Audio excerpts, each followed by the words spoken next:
Welcome to our school. Could you please introduce yourself? Who are you and what do you do? Thank you. So my name is Zoran Medved and I'm a musical producer and audio engineer and also a musician. And I'm a part of JMZM, it's a musical collective, and together with my colleague Josip Maršić, and we do music and sound design for movies, films, theaters, stuff like that. Could you please explain to our students and partners what exactly was your role in creating the spectacle Opera Industriale? Yes, so basically our role was to write 60 minutes of music for the opening ceremony and then to produce all the music. So we had to find out, search for the musicians and also have a musical conductor and then organize all the rehearsals and everything in order to perform that music live for the event.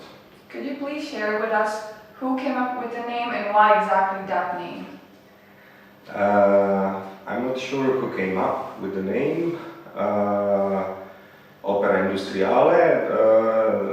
When we were commissioned to do the music for the opening ceremony, I think the name was already there, and also the whole concept was already there. So the idea of Opera Industriale is we had a venue in Rijeka port, so we had all this port machinery and all the ships and cranes and everything, all this industrial heritage, so to speak, as a scenography.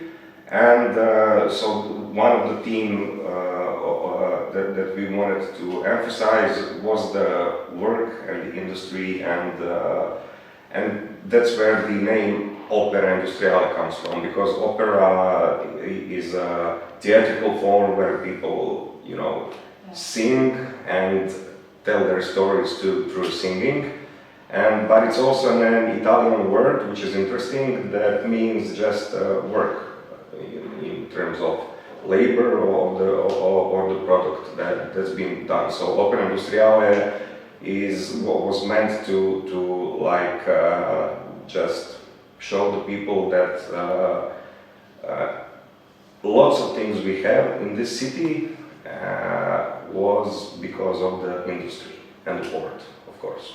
Thank you. I'm sure many people participated. Can you please introduce all the participants in the opera? Oh, there was so many. I think on the main stage we had more than 200 performers, musicians. So it was like 2 years ago, so if you don't mind, I wrote it because I don't want to forget anybody. Yeah, so we had 200 musicians on the main stage. Then we had 10 drummers that were situated on the rooftop on the building opposite the main stage. And they were also participating and singing and playing along with the music. Then we also had 400 bell ringers. They were performing an ancient magical pageant ritual that's very famous here, and that's part of UNESCO cultural heritage of this part.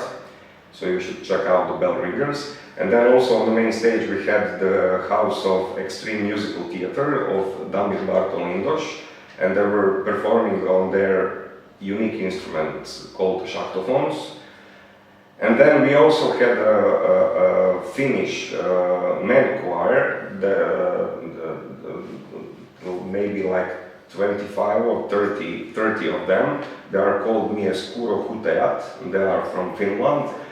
And they are very famous. They tour all over the world for like last 20 or 30 years, and they do their kind of singing, which is very strong. And then we also had another mixed choir from Rijeka called Rijeka Primorja.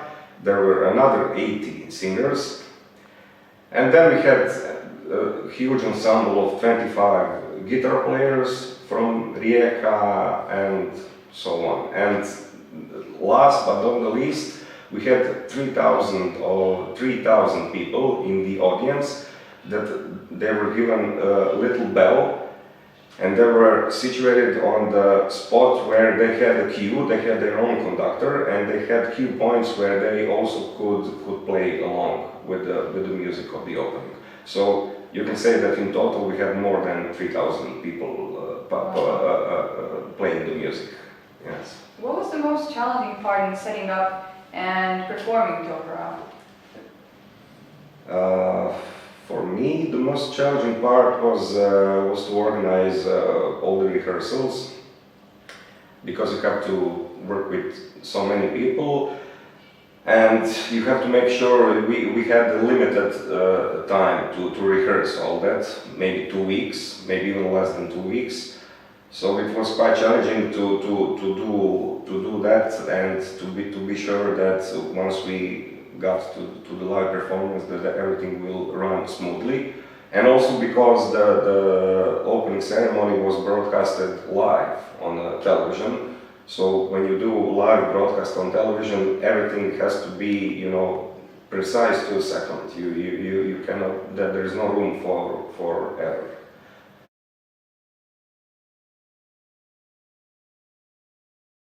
So that was the most challenging part. Are you willing to share like an interesting story from the rehearsals or like behind the scenes, something that happened? Yeah, if I remember. You know, we worked with so many people that were you know, engaged in this production. I think more than 300 people.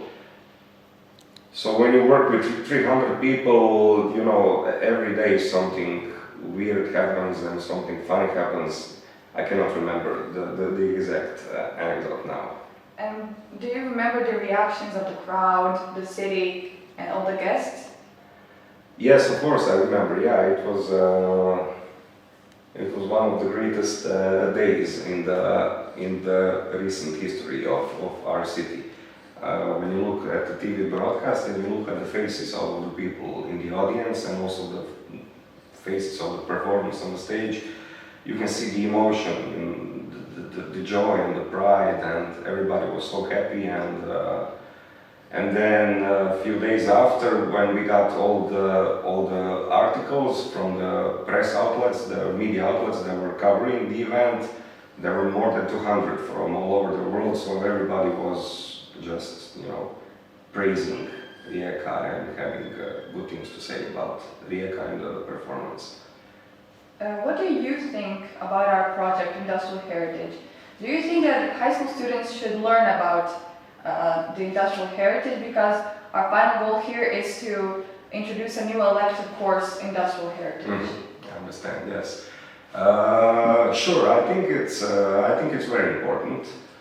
Especially for the cities like Rijeka, but I understand there are lots of cities like that in Europe where the industry was a big part of the city economy, and somehow now it isn't, like 20 or 30 years ago it used to be.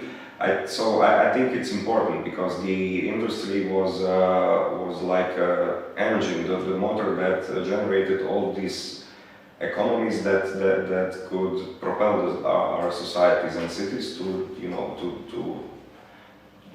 to thrive and to have in all aspects of people living it. So everything is connected. For me, you know, if when we had good industry, so we also had good culture and good art, and so yes, and I think it's important to know how to build stuff, how to build ships, how to build airplanes, I don't know, cars, roads, bridges, whatever, because all these things connect people and help to make the world a better place. So I think industrial heritage, in that sense, has a quite positive thing, and I think that it's worth to teach. To teach about it, and so the people can understand the value of what it once was. What was your favorite or least favorite subject, and why?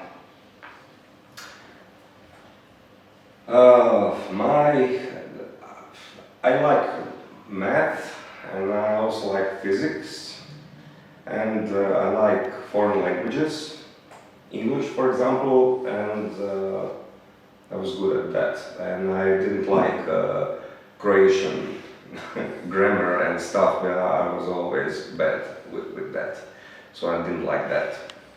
Well, finally, it's obvious that music is a really important part in your life and work. Could you maybe share who's your favorite performer or a band, artist in general? Okay, so now if you have a few more hours, we can speak about that.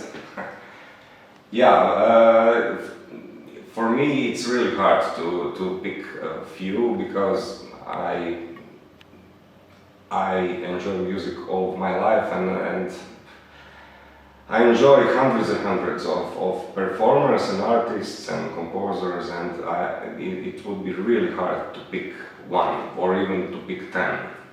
So I like all kinds of music. I'm sure.